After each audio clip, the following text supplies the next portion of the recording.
Bom dia, na paz do Senhor, mais uma vez com vocês neste Café com Reflexão. E eu queria trazer para vocês uma proposta acerca do perdão ainda, da fala de um teólogo martirizado ali nos anos 40, 1945, necessariamente, Dietrich Bonhoeffer. Ele escreve, ele está preso, ele está aqui no campo de concentração nazista e ele escreve um livro chamado Discipulado. E no Discipulado ele trabalha o conceito de graça, graça preciosa, graça barata, ou graça mal baratada, dependendo da versão do livro que a gente pega.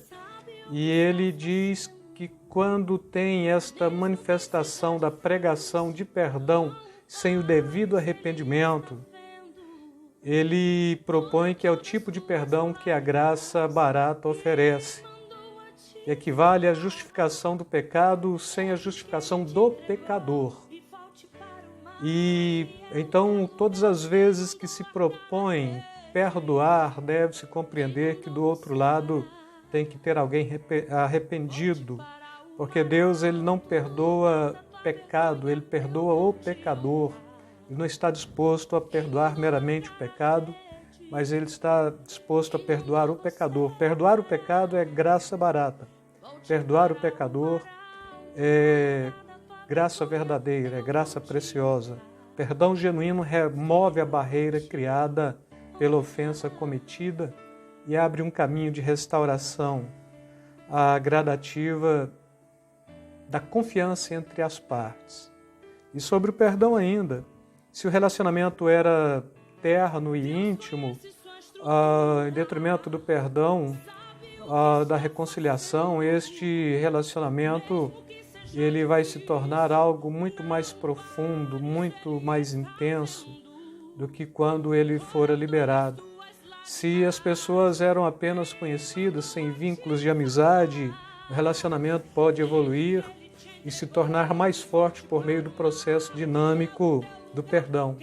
Se a ofensa foi causada por alguma pessoa desconhecida, você não vai viver com esta pessoa presa no coração. Você libera o perdão e deixa ela ir. Foi o que eu falei ontem para vocês, anteontem para vocês ainda. E eu queria começar com a temática de um livro que eu li há muito tempo atrás e que me chamou a atenção ainda, que foi escrito por um pastor, na época, pastor Caio Fábio de Araújo, filho, né? Ele escreve Perdão, Encarnação da Graça, e dentro deste livro ele traz aqui o perdão como sendo a matemática do amor. Ele está abordando muitas questões, mas ele trabalha esta questãozinha. Eu achei interessante para vocês e creio que vai ser edificante para todos. Ele pega como referência do perdão a matemática do amor, Mateus capítulo 18, versículos 21 e 22. Então Pedro aproximou-se de Jesus e perguntou: Senhor, quantas vezes deverei perdoar o meu inimigo, ou meu irmão, quando ele pecar contra mim? Até 7 vezes? Respondeu Jesus: Eu digo a você, não até 7, mas até 70 vezes 7. 70 vezes 7, do ponto de vista do pastor Caio Fábio, nada mais é do que a numerologia do perdão. 70 vezes 7 nada mais é, do ponto de vista do pastor Caio Fábio, do que a matemática do amor.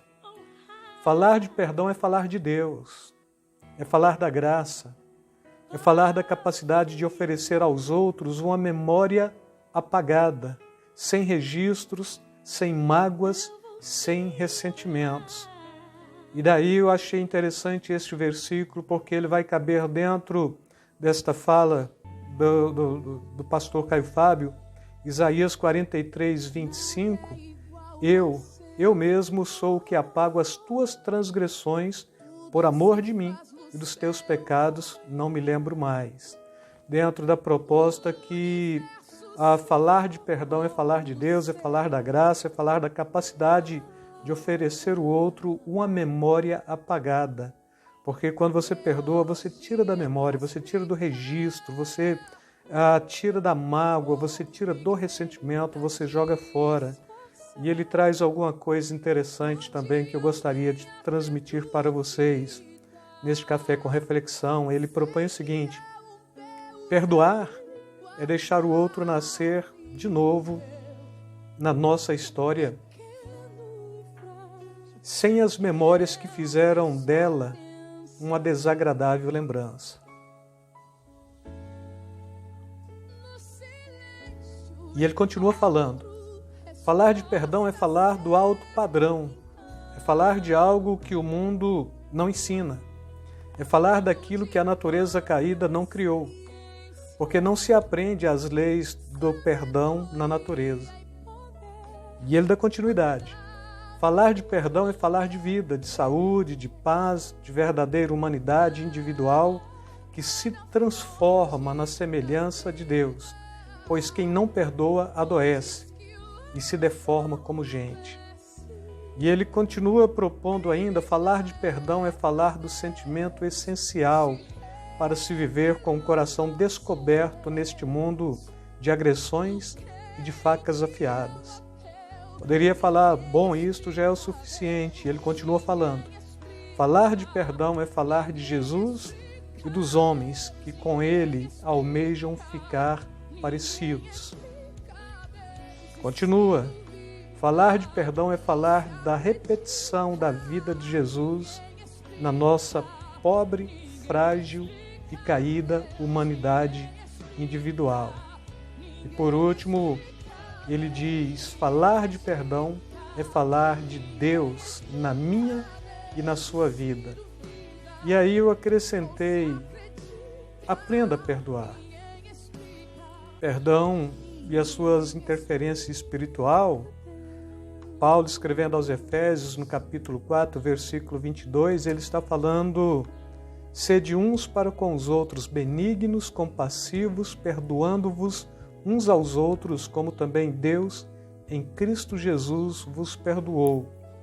O problema do pecado é que quando você reluta em perdoar, você está dizendo que é perfeito e que pode cobrar perfeição dos demais.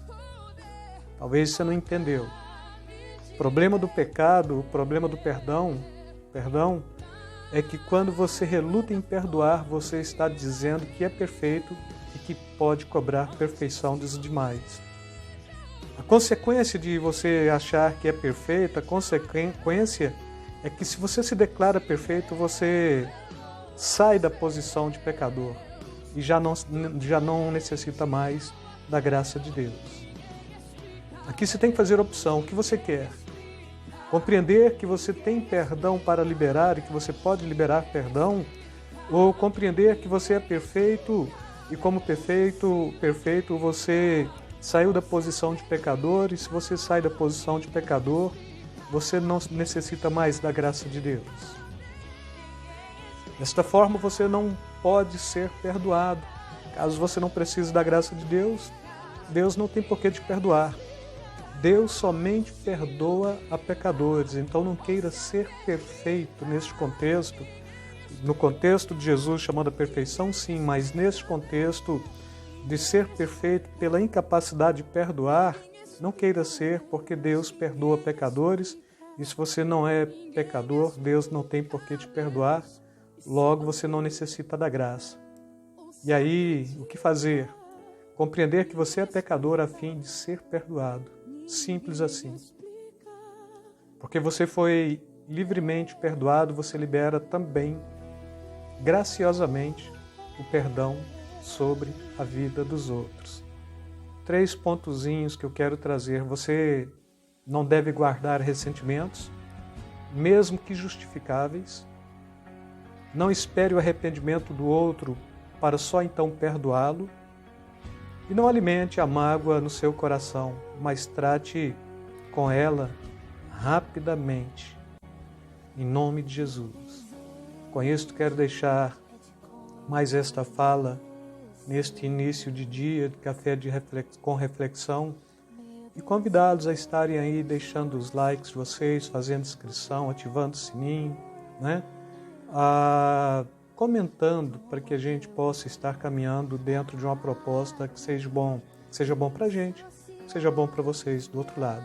Deus vos abençoe. Fiquem na paz.